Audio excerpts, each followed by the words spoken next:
মন্ত্রিপরিষদ বিভাগে দাপ্তরিক কার্যক্রম পরিচালনা করছেন প্রধানমন্ত্রী তারেক রহমান। এর আগে সকাল ৯টা ৫ মিনিটের দিকে সচিবালয়ে পৌঁছান তিনি। এ সময় মুখ্য সচিব এবিএম আব্দুস সাত্তার প্রধানমন্ত্রীকে স্বাগত জানান। আরও জানাতে সচিবালয় থেকে যোগ দিচ্ছেন সহকর্মী মাহাদি হাসান। মাহাদি, তারেক রহমান তো দাপ্তরিক কার্যক্রম আসলে শুরু করে ফেলেছেন, ৯টা ৫ মিনিটেই তিনি পৌঁছেছেন। তো আজকে আসলে কি তার আনুষ্ঠানিকতা রয়েছে, কি তথ্য জানতে পারলেন? শাফাত, আপনাকে ধন্যবাদ। শুরুতেই যেটি জানিয়ে রাখি যে মাত্র কিছুক্ষণ আগেই সৌদি রাষ্ট্রদূত তিনি প্রধানমন্ত্রীর অফিসে এসে পৌঁছলেন, অর্থাৎ সচিবালয়ে। প্রধানমন্ত্রী তারেক রহমান আজকে তার কার্যদিবসটি শুরু হয়েছে সকাল ৯টা থেকে। সেই ৯টা থেকে তিনি ধারাবাহিকভাবে বেশ কিছু কর্মসূচি আগেই প্রস্তুত রেখেছেন। তারই অংশ হিসেবে আজকে বেলা ১১টার দিকেই সৌদি রাষ্ট্রদূতের সঙ্গে তার একটি সৌজন্য সাক্ষাৎ রয়েছে। সেই সাক্ষাৎটি হয়তোবা এখন শুরু হয়ে গেছে। আর যেটি জানতে চাচ্ছিলেন যে সকাল ৯টায় তিনি তার কার্যক্রম শুরু করেছেন, সেই জায়গা থেকে আমাদের কাছে যতটুকু তথ্য পেয়েছি, আমরা ৯:৩০টার দিকে তিনি পররাষ্ট্রমন্ত্রী খলিলুর রহমান তার সঙ্গে একটি সৌজন্য সাক্ষাৎ ছিল, যেটি ইতিমধ্যেই হয়ে গেছে। এরপরে মূলত এই যে ১১টায় সৌদি রাষ্ট্রদূত বাংলাদেশের পররাষ্ট্রমন্ত্রী খলিলুর রহমান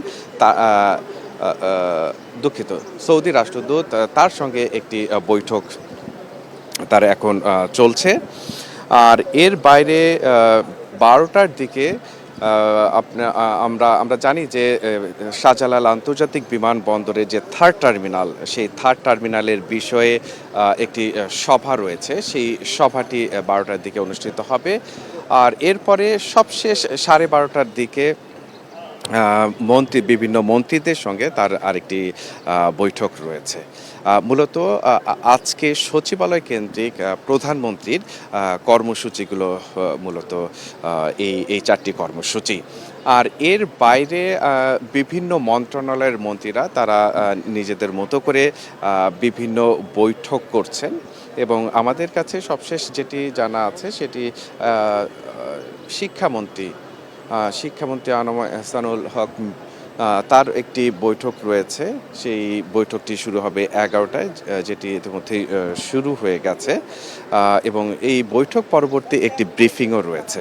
সেই ব্রিফিংটিও সাংবাদিকদের আহ্বান জানানো হয়েছে, সেটি কভার করার জন্য আমরা নিশ্চয়ই সেই ব্রিফিংটিতে যাব এবং দর্শকদের সরাসরি সেই ব্রিফিংয়ের বিষয়ে অবগত করব।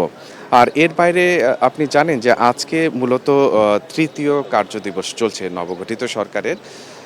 সেই কার্যদিবসে আমরা সচিবালয়ে দেখেছি যে বেশ সরগরম, অর্থাৎ এখানে যারা কর্মকর্তা কর্মচারী থেকে শুরু করে মন্ত্রী পর্যায়ের সবাই বেশ যথাসময়েই সচিবালয়ে প্রবেশ করেছেন বেশিরভাগই। আমরা সেই খবরগুলো রাখছি। এর পাশাপাশি আরেকটা বলে রাখি যে গত বৃহস্পতিবার ফ্যামিলি কার্ড ইস্যুতে একটি সভা হয় প্রধানমন্ত্রীর সঙ্গে মন্ত্রী পরিষদের অন্যান্য সদস্যদের। সেখানে ফ্যামিলি কার্ডকে কত দ্রুত দৃশ্যমান করা যায় সে বিষয়ে আলোচনা হয়। সে আলোচনার প্রেক্ষিতে আপনারা জানেন যে ইতিমধ্যে ১৫ সদস্যের একটি কমিটি গঠন করা হয়েছে, যে কমিটি মূলত এই ফ্যামিলি কার্ড, অর্থাৎ ৫ কোটি পরিবারের কাছে এই ফ্যামিলি কার্ড কীভাবে পৌঁছে দেওয়া যায়, সেটির কার্যক্রমটি যেন দ্রুতই শুরু করা যায়, সেটির বিষয়ে যে কমিটি গঠন করা হয়েছে সেই কমিটিটি দ্রুতই এই কাজটি শুরু করবে। এবং আমরা যতটুকু জানি যে এই রমজানের মধ্যেই যাতে ফ্যামিলি কার্ডের কার্যক্রমটি শুরু করা যায় সেটির জন্য জোর একটি আলোচনা আছে এবং যত দ্রুত সম্ভব ফ্যামিলি কার্ডটি এই রমজানের মাধ্যমেই যাতে শুরু করে দেয়া যেতে পারে। আর এর বাইরে আরেকটি বিষয় যেটি নবম পে স্কেল নিয়ে জানেন যে বিগত অন্তর্বর্তী সরকার তারা একটি প্রতিবেদন প্রতিবেদন ইতিমধ্যেই জমা দিয়েছে এবং সেই প্রতিবেদনটি নিয়েও সরকারের দিক থেকে নানামুখী আরও আলোচনা সাপেক্ষে এই নবম পে স্কেলটি কীভাবে বাস্তবায়ন করা যায় সেটি নিয়েও আলোচনা হতে পারে এরকমও তথ্য রয়েছে। মূলত সচিবালয় থেকে আমার কাছে এতটুকুই এখন পর্যন্ত। মাহাদি, আপনাকে ধন্যবাদ।